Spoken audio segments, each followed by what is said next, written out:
H-A-T. It's in the name. Welcome into the Helping Healing Humor with Ben and Travis podcast. On today's episode, we're going to talk about joy. J-O-Y, down in my heart, deep down in my heart. Jesus put it there, and no one can destroy. I've got joy down in my heart. So we'll get to that conversation right after these important messages. This episode of the Helping Healing Humor with Ben and Travis podcast is presented by Faulkner University. Faulkner University is a private Christian liberal arts university based in Montgomery, Alabama, with a mission to provide an education anchored by not only intellect, but also character and service. The Faulkner experience aims to educate the whole person.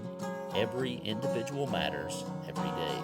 We all want to become better versions of ourselves. No one wants to remain trapped where they are because of missed opportunities and unrealized dreams.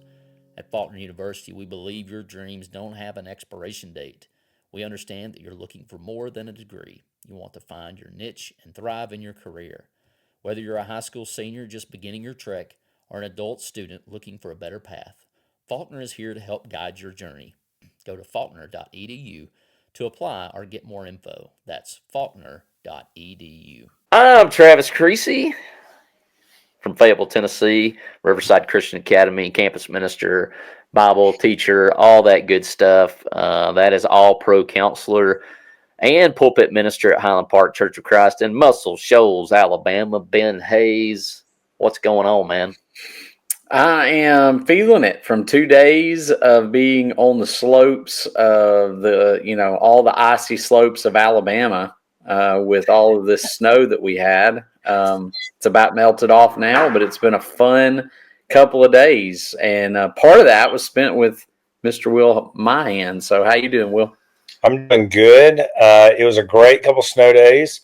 I just dropped Emmy off with Ben's family. So he did more of the tackling, or I think Emmy tackled him more than she played with Lindsay and I. So we've just had a really good time. Of course, Will is the youth minister at Highland Park Church of Christ and certainly helps us out a lot here at Ben and Travis and benandtravis.com.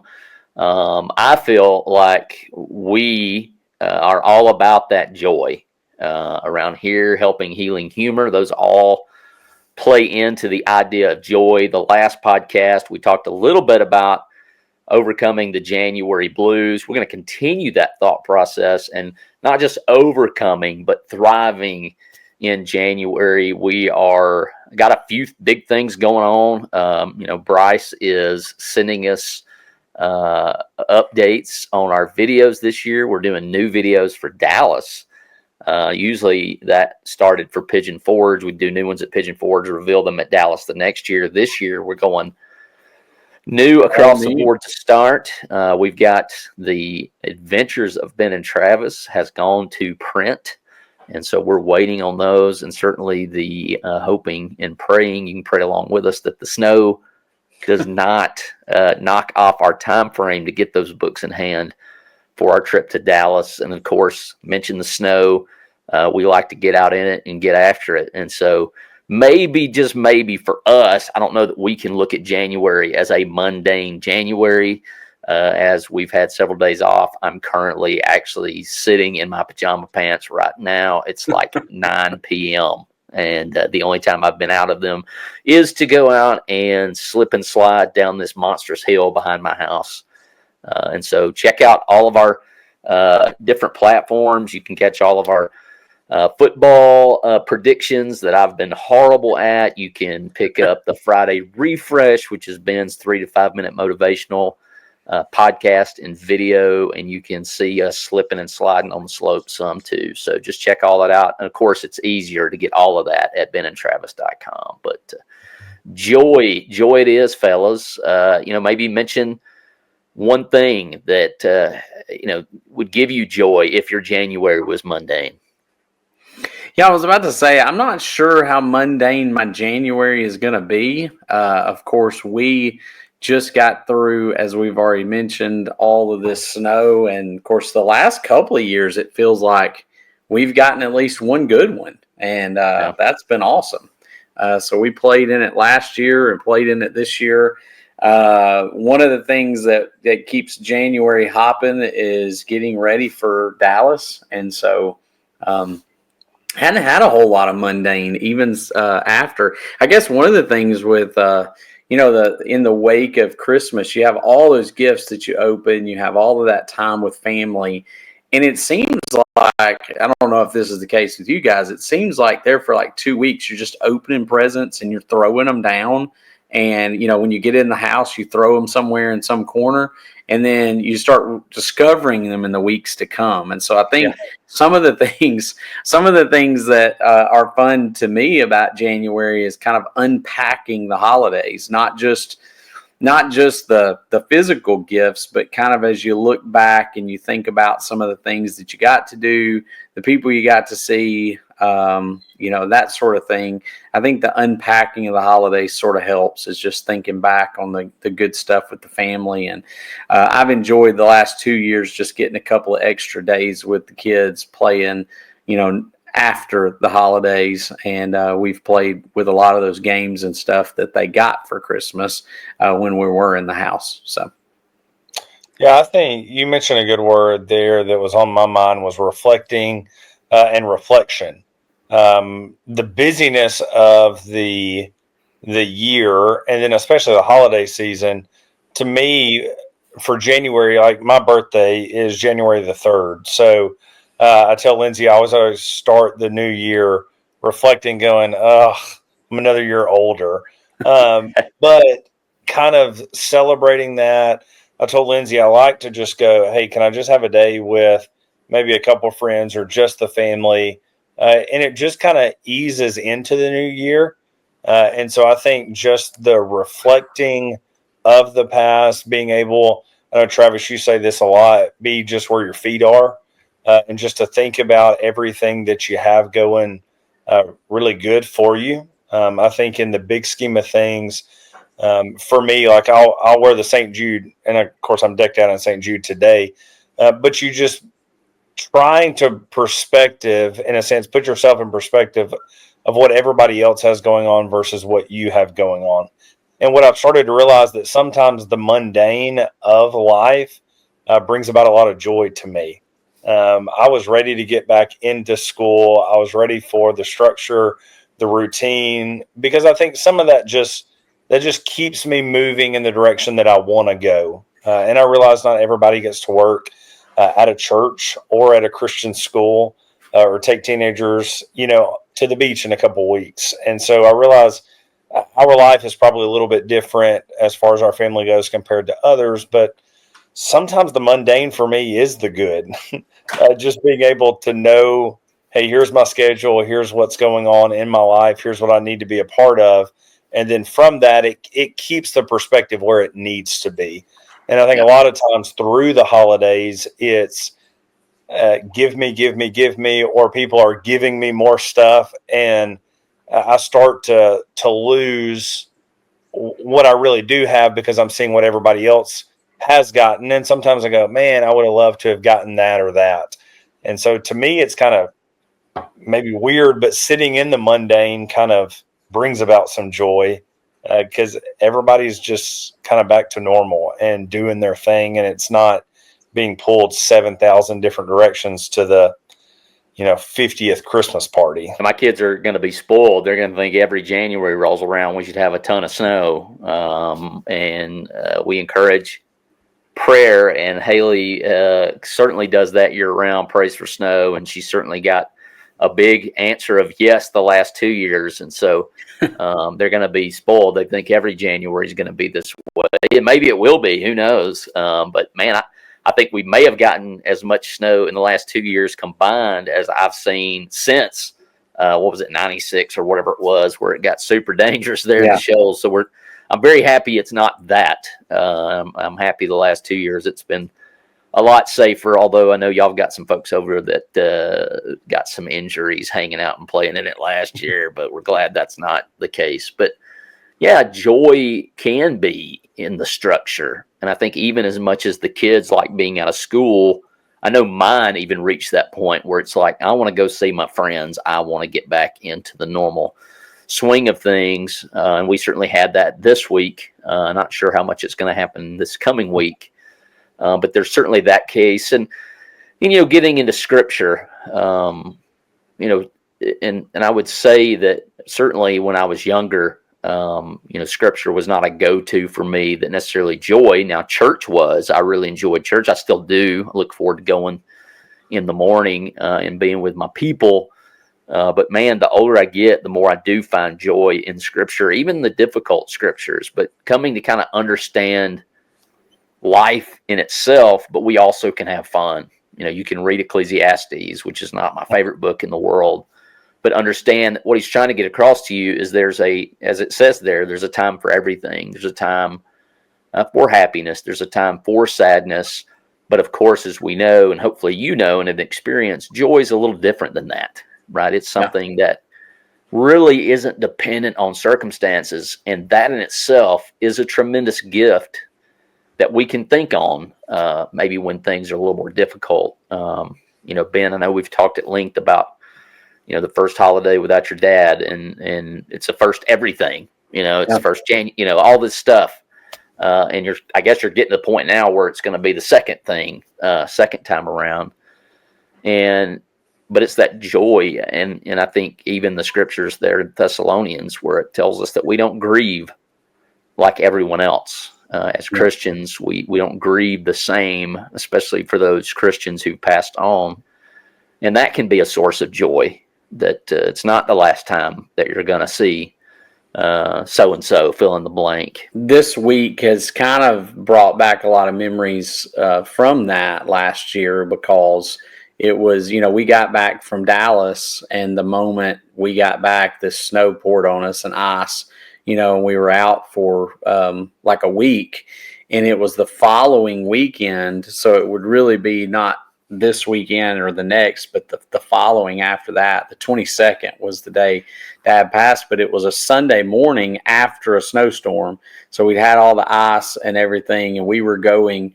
I was actually at the church already trying to prepare for like a 2:00 service. Isn't that what we did, I think, last year? And we were trying to like scrape ice and all that. Mom called and ended up spending the rest of the day at the nursing home with Mom and kind of waiting on Dad to make that transition. And so, a lot of this ice and snow and the time, it was like, man, this is a great, fun time with the kids last year. And then it kind of ended in a little bit of a sour note. And so I don't know if that made me even more so again this year to go, man, let's just take every moment that we can get of it. And I just pretty much put life on pause for the last 2 days. And if they wanted to go sled or they wanted to go play outside, we tried to go play outside and go sled. So, soak in as much now, because, I know that I look really, really young and, all that good stuff, but I'm feeling it more and more every time. And so I'm like, how many more of these snow things am I going to feel like going up and down those hills and doing what I can do? So let's squeeze every ounce of it that you can out of it. And so I think that's the key in everything is it's, how can I squeeze the most out of all the stuff that we do? And sometimes squeezing the most out of it is being still and listening to God, and that be still and know that being in the quiet moment. But sometimes it's, let's do all that we can do with the kids. Cause I think about that all the time, that, there's just come a day where we don't get to do those things anymore. Yeah. I'll kick it to you in just a minute, Will, but I did want to share something that I chuckled to myself, and it was at your dad's funeral. I'm sure we've shared it, but that moment when the gun salute goes off at your dad's funeral, and at least my older brother Bradley was not prepared and almost jumped completely out of his wheelchair. I'm really glad that he was buckled in, but I cannot help but think if Ron could have seen that or did see that, or however it works, we don't know, but that certainly would have brought a little joy to his life as it did ours. I'm sure he's not the only one that jumped. No, I mean, I was struggling. I struggled in the funeral. I was glad I didn't have to really say anything or do anything, but I struggled through a lot of it with all the songs. But He jumped. Of course, he had his back to the door. It was kind of unfair. Everybody else could kind of see because they did the gun salute since it had been raining just outside the door of the auditorium. And so, a few of us knew that door flew open. He didn't know. He was completely oblivious to it. Of course, my mom knew. She was sitting on the pew, so I had a view of like my mom and of Bradley and several of the aunts kind of out of the corner of my eye.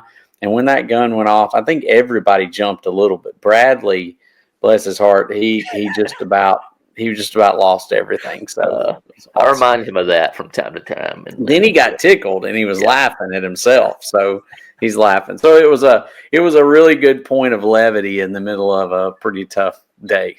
Which is interesting how you can have such a difficult day, but still have the ability to find those moments of joy. And I think that really is part of it, is looking at it and saying, the overall scope of what's going on is there's no excitement, necessarily in that for us. But how, and this is maybe the question I wanted to ask both of y'all, being the older, wiser people on this podcast today. How do you create a mindset to find those joyful moments? Because I think we do define happiness is, I guess, momentarily, or it's moments where the joy is through the moments of happiness and sadness.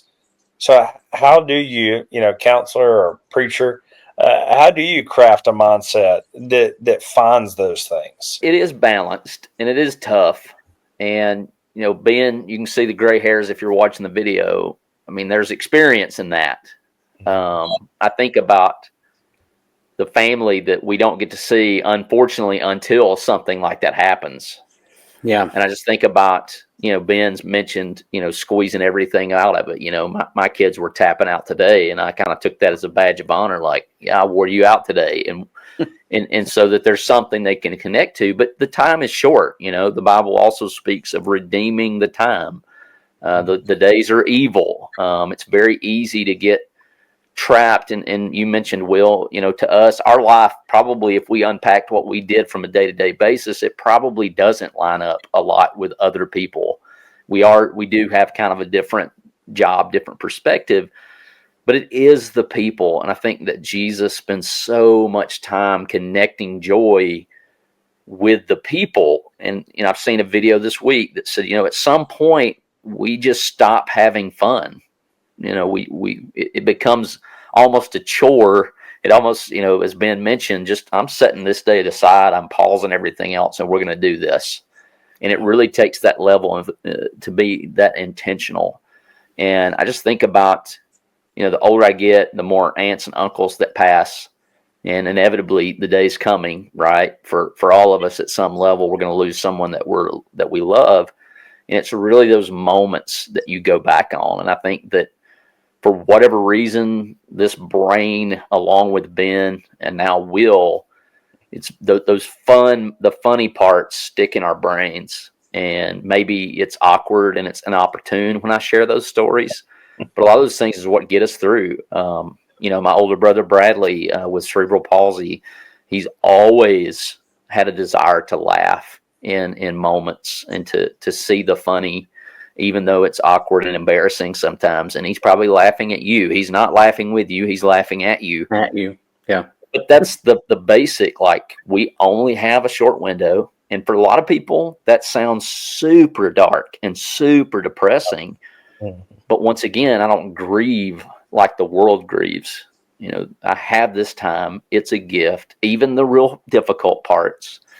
But, it's the people in your life, and you have such a short time. Why spend it being down or squabbling or quarreling with one another if you don't have to? I'm not speaking about things that are important, things that need to be discussed. I'm not talking about those things. It's the little things that I see people use, that I've seen Satan use to separate people, that really, when it's all said and done, will look back on and go, man, I can't believe I let that keep me from fellowshipping with this person or having a relationship with that person. I just don't want to be that guy. I talked to somebody this week, one of my clients, and I kind of mentioned, And I mean, sometimes when I'm meeting, I don't know if this is the way it is with every counselor, but there's times when I meet with clients that oftentimes I'm talking to myself too, or, it's some things that I'm like, I should probably do a little bit better on this too. But there was a point where we were talking and I said, like of the last 2 weeks, if you just had a timeline, like what we do with the Bible sometimes or whatever, and we just on that timeline put every event that happened. How many of those events were bad? Like how many of the minutes of the last 2 weeks were bad? Because people a lot of times will say, I just had a terrible last 2 weeks. Okay, tell me what those 2 weeks, those moments were. Well, I wrecked my car, or something, one of the kids was sick for, part of the afternoon or for maybe a couple of days. But, even in the sickness or even at those moments, how much of that was bad? Like how many moments were bad? And a lot of times what you'll find is that it was only a few little times in that 2 weeks or in that week or sometimes in a day. We say it was a bad day. Well, a lot of times it was a bad day because we had a bad event that lasted maybe a minute or two or an hour, and we let it affect the whole 24 hours. I've spoken, I think, before on here, maybe I haven't, about the idea of, when you get ready to go on a trip and you're starting to pack up and you get in an argument with one of the kids or you get in an argument with your spouse or whatever, and you're about to do a 11-hour car ride, and the first 8 hours or the first 6 hours were terrible because you were mad about some dumb little argument you had when you were getting in the car. And it's like, you just let, a 30-second issue become a 6-hour one. And it really didn't have to. And so, if we can learn to hit the reset button, if we can learn to just go, all right, that was a bad moment. This was a bad hour. This might even been a bad day. But that doesn't mean everything in the next 2 weeks gets defined by this single event. So maybe think of it as a timeline, and you might actually see there was a lot more good in that timeline than there was bad. Travis, we need to create some like alarm on everybody's phone. It's just like reset every hour. Every couple of minutes. Yeah. Fix your face, reset your mind, all that good stuff. The last thing that I was thinking about is celebrate. Even I think there was an Army veteran that was given, high-ranking official was given a commencement speech, and he said every day just make up your bed so that you can say I accomplished something today. And I think in some ways joy is being proud of yourself, being okay with what you've accomplished, whether that's, I tell Lindsay there's not very many prouder moments that I have as a dad than when my lawn looks really good, and no one else cares, but I feel really good after I mow the lawn because it looks like I accomplished something around the house, and so I would just challenge all of us, even in the mundane weeks where we don't feel like we're doing anything, you're accomplishing a lot. Like there are things that you are doing for people, for yourself, for that employer, whoever it may be proud of yourself. Because I think when you can be proud of who you are, then ultimately you can start to find some happiness, which I think leads to a joyful life or a more joyful life. So celebrate. Brad Montague always talks about that. Go throw a random party because you did something good. And I think I didn't say that really mean thing that I wanted to say. Woohoo! Yeah. Right. He even had they now celebrate failures. Like he has a thing called celebration. And it's like, go that every now and then honor the times that you really flubbed, the times that you just failed, because he says, what you did was you survived. Whatever happened in that moment, you survived that failure, and it's usually the thing that kind of pushed you to do something even greater.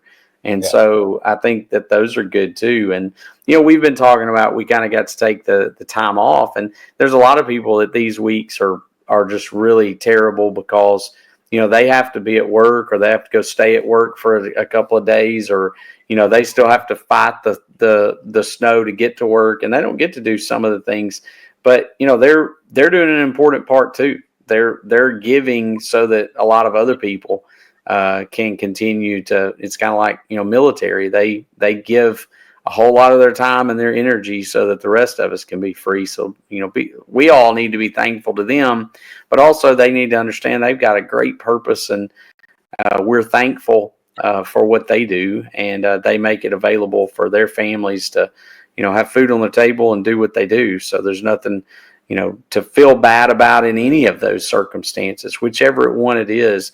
I talk about a lot of times with my group at Community Action. I'm there on a Saturday. A lot of times I'd rather be with my family, and I tell them that, and I know that they'd rather be with their family in those moments. But we have to think about what is it that's our priorities, and sometimes that priority is helping make money for our families and taking care of them. So whatever those things are, we recognize that it's a good thing, and we just keep on doing what we can do. That joy, that purpose, that value. We believe in a God who's created you. If you're listening to this, you were created with a purpose.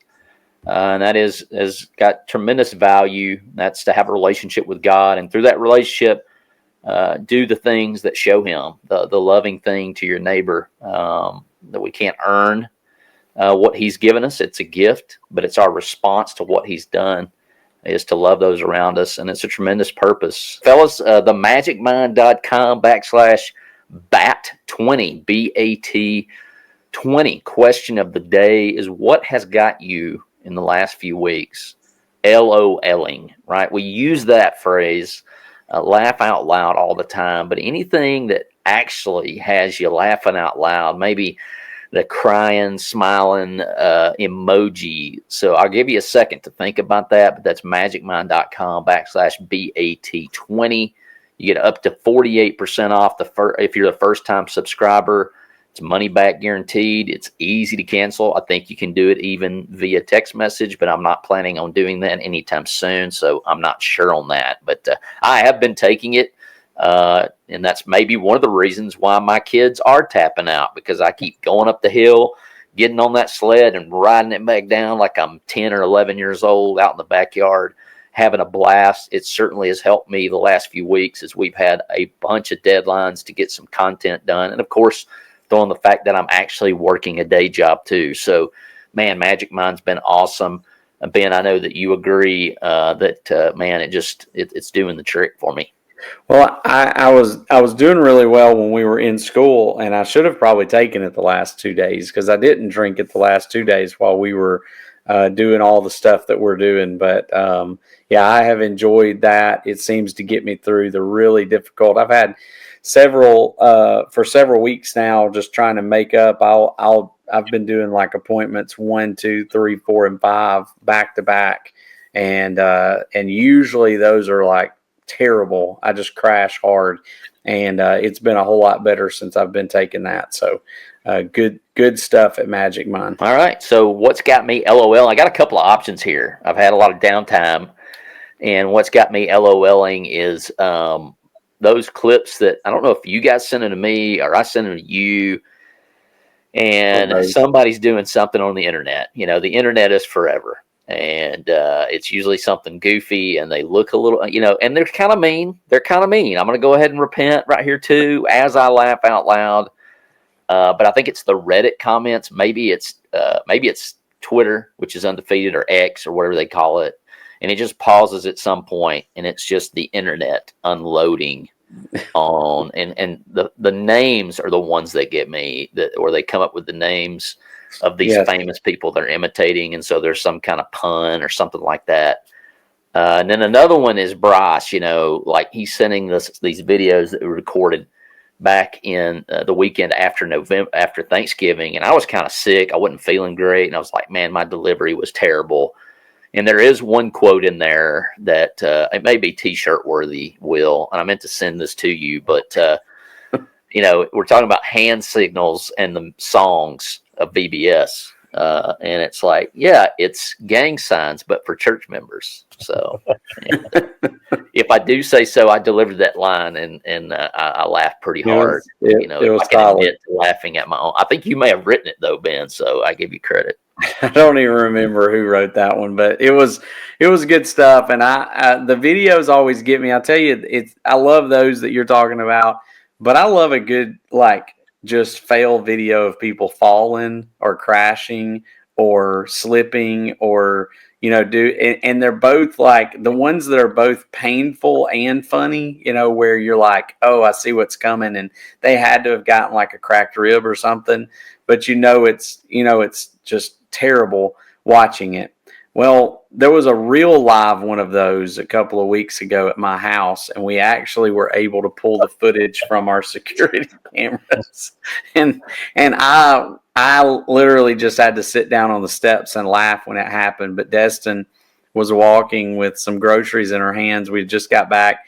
I don't know why, instead of walking on the sidewalk that we have, they decided to walk through the grass where the inflatables for Christmas were already up, and there was a guide wire that runs, and she just didn't see it, and she face planted with everything that she had in her hands. She's in the middle of a sentence. You can't see this on the video, but middle of a sentence saying something, and I just heard her go quiet and looked, and I just see her go, and when she hit the ground, I hit the steps laughing and sat there and laughed at her, and then she gives me grief because she, I didn't go help her. I was laughing. But the best part. But a week before, we also found the security camera of Stana doing the exact same thing at night, walking that same path, tripped and fell, and Destin was right there laughing at her. So I didn't have too much sympathy on her, but that's probably the hardest I've laughed in a while. Karma is undefeated. Always. Yeah. And I've had a couple of spills since then, so it's okay. Mine would have to be my birthday, because Lindsay and Amy and myself went out to eat at Stanfield's, a local restaurant here. And of course, we walk in and we have to wait a little bit. And she brings in this massive bag and a cookie cake. And I'm like, this is just ridiculous. Could we please just eat a meal and then go home and do all this? And she was like, no. And so Amy gets me a present, and you never know what Amy's going to buy, because we let Amy go to the store and buy whatever. Like, nothing's off the table. She can't read, which is probably good, because there's been a few cards that were a little sketchy. But so I'm opening my presents, and I open up this. If you're watching the video, yes. It's the Despicable Me fart cannon. And so, she calls it the Toot Blaster. And so that's a better name. That's such a better name. The Toot Blaster. So she said, Dad, this is hilarious. And of course, she's doing it there in the restaurant, and there's people all around us. And she said, in the morning, will you wake me up with the Toot Blaster? Just come put it in my ear and wake me up. Well, she gets up before I do, and it's like 6:15 in the morning, and I just hear something. And I'm still kind of in that you're awake, but you're not awake. And I can just feel it just up around my ear. And then she just goes off, and it's just fart noises. And she's just giggling and losing her mind, And so we've had a lot of fun. We hit Ben and Dr. Laws at Marcel. Yeah. With the Toot Blaster, And of course, what scared me is as soon as we pull into the parking lot, Amy always gets in the front seat, and she rolls the window down, and she starts looking to see if any of her friends are in the cars behind us, pointing this gun like out the window. And I'm like screaming at her, going, roll the window up till we get to Ben and Miss Chandler and Dr. Laws and all of them, because I was like, I don't know. No one's going to know that it's a Toot Blaster. Jeep's got a gun. It's got a gun. It's North Alabama, man. Everybody be packing. We're like freaking out. So the Toot Blasters brought a lot of joy to our house over the past. Good stuff. Hey, parents and young adventurers, are you ready to embark on an extraordinary journey? Introducing the Adventures of Ben and Travis and the Worry Coaster, a thrilling ride through the ups and downs of mental health in our new children's book. Join our dynamic duo as they navigate the twists and turns of their emotions while discovering the courage to conquer their worries. Pre-order your ticket to adventure now at benandtravis.com/books and be among the first to embark on this roller coaster of resilience. Let's turn worry into wonder and empower kids to embrace their feelings with bravery and hope. Buckle up. It's going to be an unforgettable ride.